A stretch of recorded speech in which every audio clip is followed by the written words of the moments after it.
Hello everyone, my name is Dorothy Chia and you're watching my YouTube channel, Dorothy Chia Piano, where I'll be talking about all things learning and teaching. Today I'm going to present this piece that's called Indian Song from the Alfred Basic Library Level 1.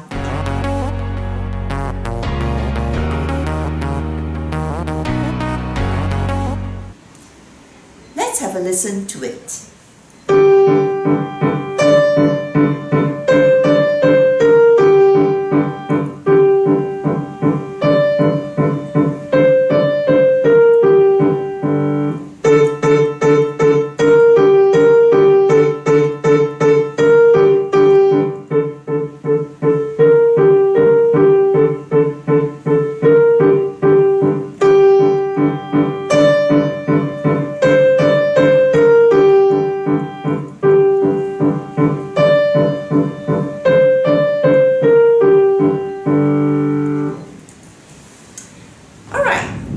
What do you think is the form of this piece?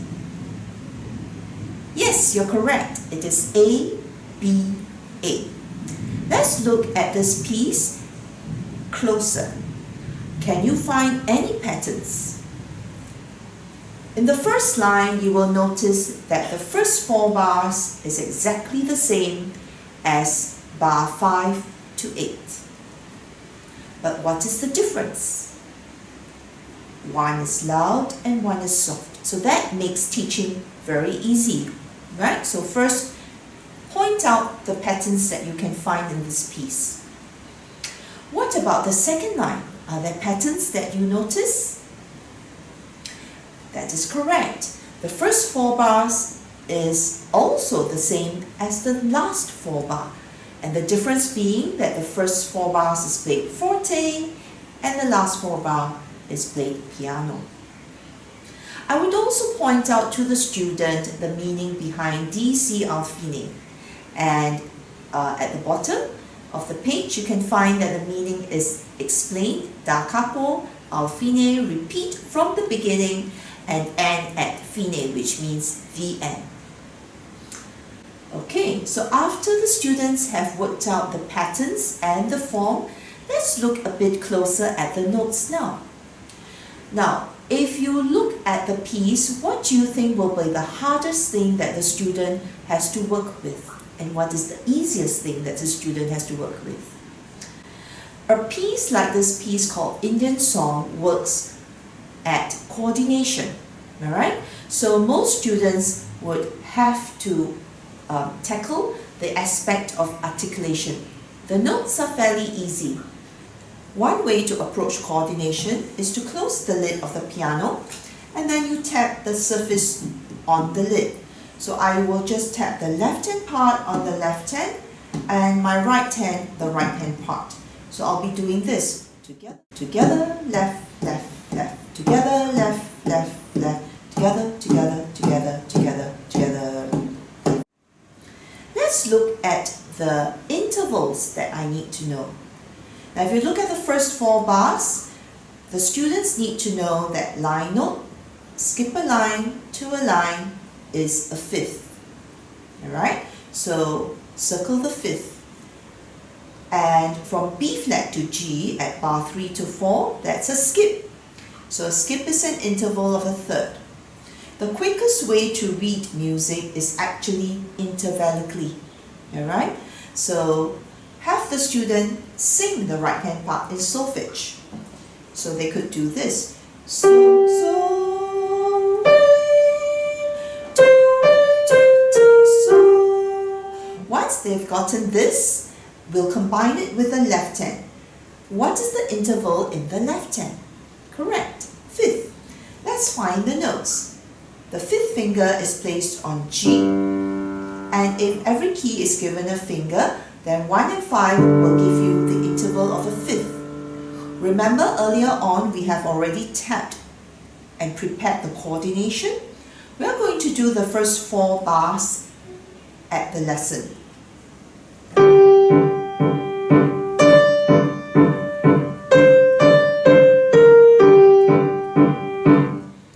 And then the student can go back and do bar 5 to 8, which is exactly the same as bar 1 to 4, except for the left hand, which is crotchet, crotchet, middle, middle.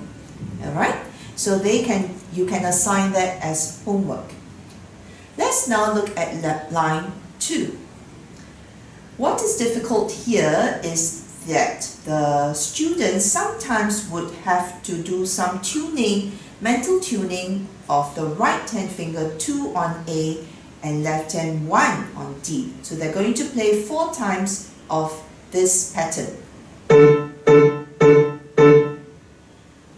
Alright? Some students will find it fairly easy, but some, this might be a challenge. Alright, the second bar of the second line, take note that there's some revision of theory here. If you see the B flat once and in the same bar you see the note again, the B flat is still there. Okay, so some students have a tendency not to remember the second time they see the B flat. So have the students circle and prepare that. So it's always good to anticipate what could go wrong and prevent that from happening.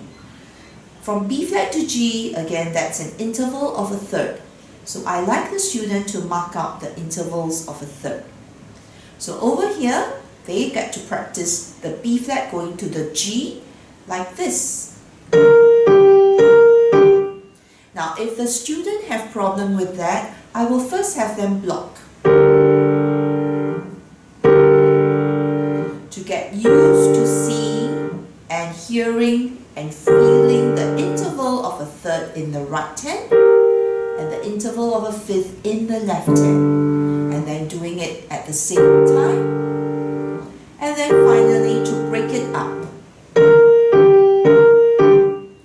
Once they have mastered that, they can put the 2 bars together like this.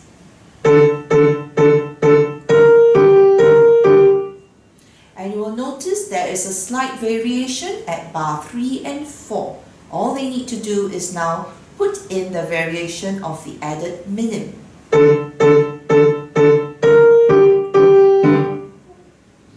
Okay, once that is learned at the lesson, you can then send them home to work on the next 4 bars, which is similar to the first 4 bars in the second line.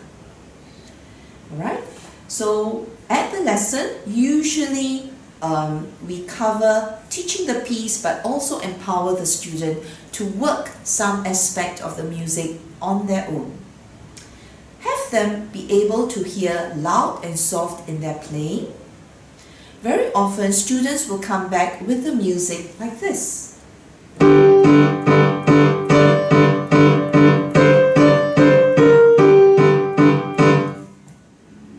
And the left hand is too loud. So talk about balance. Put the heavier book on the right hand, so more weight here, and the left hand should be played lighter, so the paper is on the left hand. Okay, so once they get to feel that, they can then manipulate the left hand to play softly.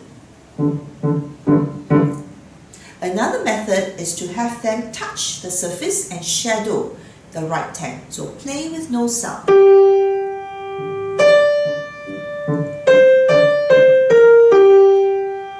Then second step is to then put in a little bit of sound.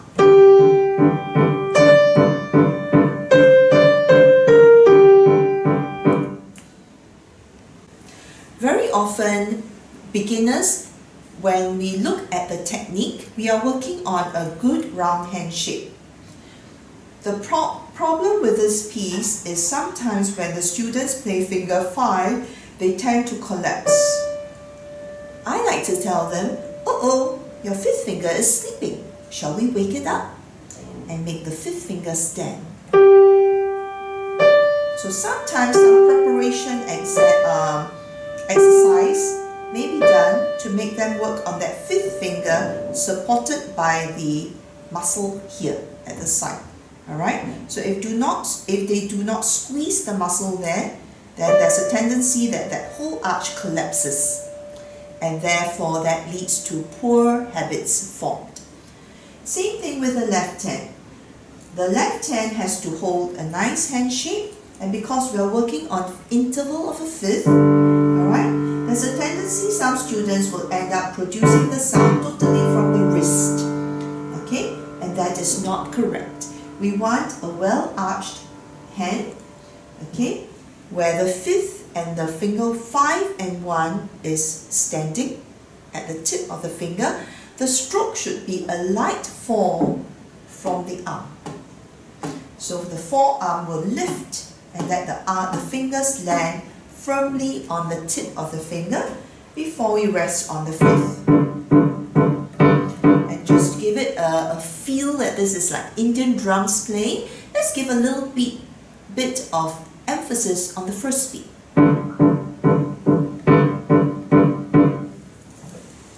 And there you go. I hope this has been helpful in terms of looking at the form, the methodology of teaching, as well as the technical aspects in playing and presenting this piece. Till the next time I see you, bye-bye.